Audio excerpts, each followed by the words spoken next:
Ogganoonni fi manguddoleen teennana dura dubbatan dubbii hedduu haasanii fixanii jechuun danda'ama. Garuu haala amma uumame kanarratti jajjabeessee waan haasa'uu barbaadutu jira. Jijjiirama kana jijjiirama illee jennee hawaamnu jijjiirama jedhee afaan guutuudhaan haasa'uun na rakkisaana. Jijjiirama illee yoo jennee jijjiirama kana ka irra wareegamee fide uummata Oromooti. Lubbuun kumaatamoota lakkaa'aman hundi kan irratti darbe ilmaan Oromooti. Ilmaan Oromoo kun jijjiirama fidanii asiin gaanii qaamuma jijjiirama irratti fidan irratti deebi'anii amaanaa kaayanii. Kuwaalama baay'ee waa wal faalleessu waan garaa nama nyaatullee. Gaddan na dhagamas aariin na dhagamas waan kana yaadu. Humnuma kalees jeesaa ture, humnuma kalees gadadoo keessa jiraachisaa ture. Deebitee rakkoo keessaa na baasee hojjette uummanni keenya warra rakkate qabaa jechuudha. Kanama aarsu lubbuun nama darbu qaawa kana Oromoodhaaf humni guutuu dhabamu deebee hiree Oromoodhaa isuma isa balleessu harkatti kufuun har'a deebinee waa'ee aggaammii namoota tokko tokko irratti akkaasuuf nu godhe. Osoo gaafa jijjiiramni dhufu sun Oromoon humni kunillee qooda keessaa fudhatu humnoonni biraallee aangoo caasaa mootummaan amma gubbaa haga addakaa harkaa qabu kana ka bulchiisaa kana geennaa hunda yeroo ce'umsaati jedhame qixa hundumtuu qabatee hundumtuu wal to'atee hayyoonni Oromoon itti amanu ce'umsa kana keessaa itti gaafatama gorsa osoo hin taane fagoo laaluu osoo hin taane qooda kana humni wareegamni uummata gaggeeffame sun odoo kanaan xumuramee jiraate har'a gaammii namarratti isaan tuffiidhaan raawwatan kun dhufu ture dhugaa dubbachuudhaaf kuni dogoggora hundi keenya waamne finne jechuudha. Har'a mootummaa qofaa fi miti aggaammii kana kennan sababni isaa mirga hagasi kennineef silaa galataan mootummaan kun waan uummanni barbaadu hojjete uummata kana gara mootummaa uummataatitti ceesisee gara dimokiraasii dhugaa biyya gaarii uummanni barbaadu sani ceesisee galataan mootummaa fi dhaaba seenaa ta'ee manatti galuudhaan jaalala uummataa horatu isarra ture. Hiree kana of dabarse mootummaan kun kanarraa barataan jiru jechuudha. Har'a akka kaleessaa miti. Kaleessa gaafa biyyatti galu gaafa paartileen hojii siyaasaa eegalan dhugaadhaa qaawa mootummaadhaa yookiin yeroo ce'umsaa humna guutuu hin qabanii jechaa ture hundi keenya hin qabnu dhugaadha. Har'a garuu achi hin jiru. Kana booda gaafiin nuti kaasuuf deemnu lubbuu ilmaan Oromoodhaa guyyaa guyyaan namni ofii kilaashii qabate ofii kilaashii sammuu itti ajajuunis bilisa ta'ee kophaa isaa nurratti murteessu haa jiraatu moo hin jiraatu gaafii kaasnaa jechuudha amma booda. Kana booda ilmaan Oromoodhaa har'aan Adaamaadhaa yoo dhufu akka amma makiinaa kaasee magaalaa bayan ilmaan Oromoo dhumaa jirti. Du'a isaanii du'a wal fixaa jiran biraa dhufe jechuudha. Shaashamannee keessatti waraanni makiinaadhaan fe'amee uummatatti yoo bobbaafamu biraa dhufe jechuudha. Uummata wal dura dhaabbatanii kadhaa meeqaa waraanni sun akka lola malee ijoollee biraa deebi'u ijoollee sanii wajji ganama galgala bilbila itti adeemsine jechuudha. Ambotti waan ta'aa jiru agartan Hararii waan ta'aa jiru agartan guyyaa guyyaa asteennee interviyuu kenninu asitti sagaleen dhageenye hundi keenya sagalee mormii kun deemee gara du'aatti jijjiiramaa jechuudha. Kabajni ilma namaatiif kennamu hin jiru waan ta'eef humni qawwee to'ataa jiru kophaa isa akka barbaade godhaa jira waan ta'eef kanaaf dogoggora kana sirreeffachuudhaaf irratti hojjechuudha qabna yoo kanan godhin kana booda ummata hiree kana namaa kenna akka gowwaati ilaalanii akka wallaalaati ilaalanii humnaan si bulchina fedha keenya humnaan sirratti feena jedhanii yaaduun dogoggora isa qofaa miti sababa mootummaan amaanaa itti kennan akkana yaaduuf ummanni biraa cinaa Oromoo jiraatota Oromoo tuffatee ajjeesuudhaaf itti lafaa ka'uudhaaf sodaa agarsiisaa jiru kabaja agarsiisaa jiru kana kafide dogoggora Oromoo ki dogoggora ummata saniitii miti akka mootummaan itti nu hoogganaa jiru itti nu bulchaa jiru ilaalcha fedhe qaamni mootummaadhaa iljannoo siyaasa mataa isaa qabaachuu danda'a ilaalcha isaan alaatiifis kabaja qabaachuu qaba mootummaan kun akka isaa itti yaadanitti namni biraa yaaduun dirqamaa miti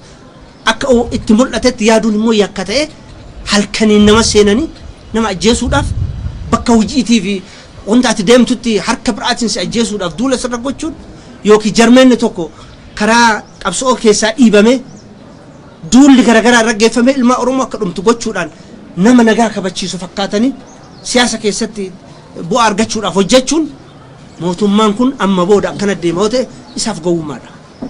Namni kana booda lubbuu fi jaalalaaf mataa qabatee mee haa ce'u oromoon mee oromoo yoo walitti buune yoo wal dhibne namni waan nuun jedha hiree dhufutu nu jala darba jennee waan nuti waa hunda baannee deemnu kun eega gowwummaaf sodatti fudhatamu ta'e kun gaafiin qabu walii gabboon salphaadha. Nuti kan hunda kan qusannuuf biyya tanaaf ummata kanaaf hiree oromoodhaaf fuuldura dhuftu wareegama kana booda nun gaafatin jechuudhaaf nuti kan cal'isaa jiru. Kanaaf mootummaan gadi qabee laaluu barbaachisan nu qofaa miti jarmaa siyaasaa irraati miti xiyyeeffannaan mootummaa keessa warreen madaa ummataa kana qooddatan warroonni dhugaaf dhaabbatan dhugaaf dubbatan doorsifamaa jiru. Ajjeechaa lubbuutiif doorsifamaa jiru mootummaa keessatti ODP keessatti odoo nafin kan uummanni oromoo beekuudha qaba. Humni akkasii ilaalchi akkasii kun badhachaa oromoo keessatti guddachaa dhufaa jira waan ta'eef bakka hundaa ka jiru ka ummataa dhukkubsatu akka jiru ummanni keenya beekuu qaba jechuudha. Kana booda nutis duubatti hin deebinu. Ummataa wanti dhaabu haga nuti furmaata waan kana yeroo gabaabaa itti goonu karaa haga nu qabsiifnu wareegama nama itti bahi fincilaa fi wareegama nuti kafallu maal ta'uu isaa odoo sirriitti murteessine irratti waliin galin wareegama guyyaa guyyaan bakkatti kennamu kun humna qabsoo kennamiidha. Hiree kenna boruu dadhabsiisa. Kanaafi haga sagantaadhaa fi karoora qindoomina jabaadhaan warri murannee irra hojjetaa jiru isin deebinu wareegama irraa gabaabbadhaa. Ollaa keessan wajji walitti hin bu'ina. Waraana mootummaa wajjin walitti hin bu'ina. Wanti isin kaastan wanti isin mormitan hundumtuu dhugaadha. Haqa. Isarra du'aa jirtan nuu gala. Wareegamni san duraallee kanumaaf kafalame. Kararraa maqee jira jijjiiramni kun gaafii takkan qabu. Gara barbaadanitti humnaan oofuudhaaf murteeffataa deemaa jiranii gaafiin qabu. Garuu immoo itti milkaa'an ajaa'iba kamiinuu. Gatii kamiinuu itti milkaa'an. Kana sirrii jala murreessinii immoo barbaanna jechuudha.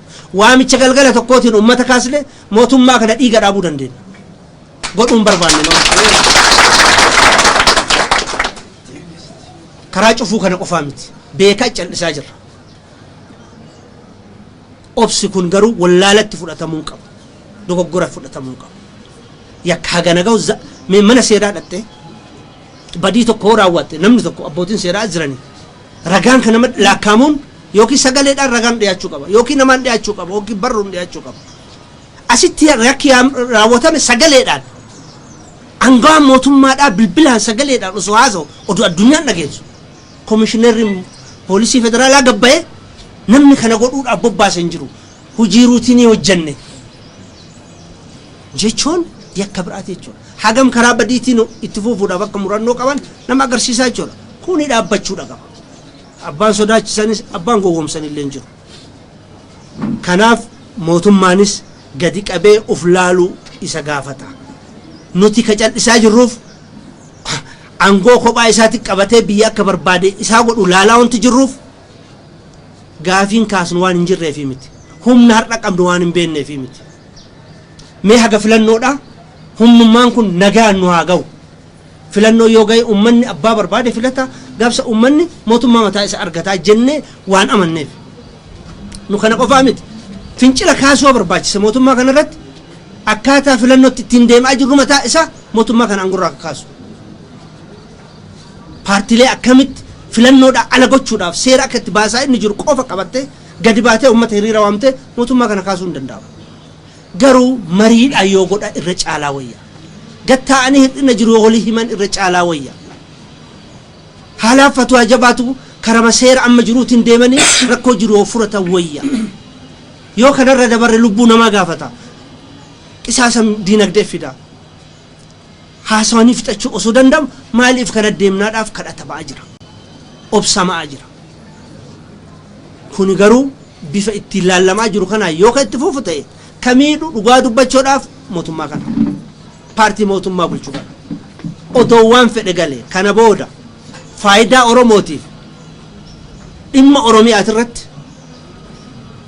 humnoonni kaleessa qircaa daabboo isaanii godhatanii Oromiyaa yaadan sun har'a deebi'uudhaaf ilkaan qaratanii Oromootti gargaaramanii Oromoo dogoggoreedhaan Oromoo abjuun taane qabutti gargaaramanii yaaliin isaan bakka hunda godhaa jiran kun hin milkaa'u lafarraa dhumna malee kun imantaan dhaabbachuu qaba ollaa gaarii taanee jiraachuufis lammii biyya takkaa taanee jiraachuufis Oromoof Oromiyaan fedhi nuti biyya tanarra qabnu kabajamuun dirqamaachuu yoo namni nuun beekin nuti dhiiga kennaan akkuma kalee abboonni kenna godhan akkuma har'a za'a nuti ennu kana ijoolleen lubbuu kafalaa jirtu lubbuu kafallaa jiru lubbuun teenya eenyuyyuu olii miti kanaaf namni akka nuu beeku barbaanna keessattuu mootummaan kun akka nuu beeku barbaanna mootummaa Oromooti jedhame osoo Oromoon hin filatin osoo Oromoon sagalee isaatiin hin kaatin dhaabuma kaleessa rakkoo Oromoo irraan ga'aa ture tole jennee harka dhoofneefi inumaa daangaa teennee ilaallu keessa seenneetu agargaarru jennee warri ofirra murteessine seennetu jira maqaa garagaraatti nuu kenname nuuf keessa seennellee homa Oromoo irratti hojjetamu daba agarree dhaabaa jennaanis wal afaan deebine Oromoo ajjeesaa Oromoo irratti siyaasa dalagachuun Oromoo rakkisaa barcuma angoodhaa oowwifatanii jiraachuu akka malaatitti itti gargaaramuun odoo dhaabbatee gaariidha odoo kun nurraa hafee gaariidha Oromoo of hin ta'u nu za'a kana ammallee kaanee mootummaa irratti fincila labsuun barbaanna hin feenulle humnaanis itti deemuu feenulle gorsa ka kennaa jiru karaa ka agarsiisaa jiru filannoo ka dhiyeessaa jiru gadi teennee waliin haa mari'an eenyuyyuu eenyuun hin caalu sibiila waan baataniif nama mo'achuu hin danda'u tokkollee addunyaarra seenaa akkasii hin jiru har'a bara waraanni mootummaadhaa sibiila baata malee reenjerii uffata malee mataan isaa qoddamaadhaa bara garaa guutuudhaan dirqama loltummaa isaa bayaan jiru bara hin beennaa bara adaamarratti kaleessa yeroo fincilli jiru poolisii Oromiyaatiif poolisii federaalaa ummanni addaan baasee laala poolisii Oromiyaatiif ka ummanni wal bira dhaabbatu ka federaalaa akka biraatiin laalama ijateennaan dhaabbannee argaa turre jechuudha yoo poolisiin federaalaa deemee nama tokko dhawu ijateennaan agarre poolisiin naannoo Oromiyaatiif ummanni walajjiin itti ka'ee jechuudha deeme asii sin galchuu jedhanii ofirraa baasan jibbaan isaa gasii waraana qabu amantee angorratti natissa jettee iyyuu laaluun gowwummaadha dhugaa dubbachuudha waraanni mootummaallee raayyaan ittisa biyyaallee yoo ta'e namni qalbii ummataa biraan qabne hin jiru namni rakkoo ummataa kana hin hubanne hin jiru namni inni kana booda ajajee dhaqee ummata san fixi jedhuun hin jiru yoo dhaqellee moraal hin qabu har'a fakkeenya isinni kaasee jira makiinaan fe'amanii ummata Shaashamannee ergamanii makiinaadhaan akkuma jiruun fe'amanii deeman odoo rasaas takka dhukaasin ummanni ba'ee wareegamaaf of kenne waan ta'e kanaaf taankiif madfii fi xiyyaarri angorra nama tursu amantaa ummataa argachuu qofatu barcumarra nama turta yoo bololli sunuu jiraata dhugaa dubbachuudhaaf kanaaf ilaalcha ofii nama irkatanii Oromoo irratti waan hin taane fiduudhaaf wallaahi bakki hin jiru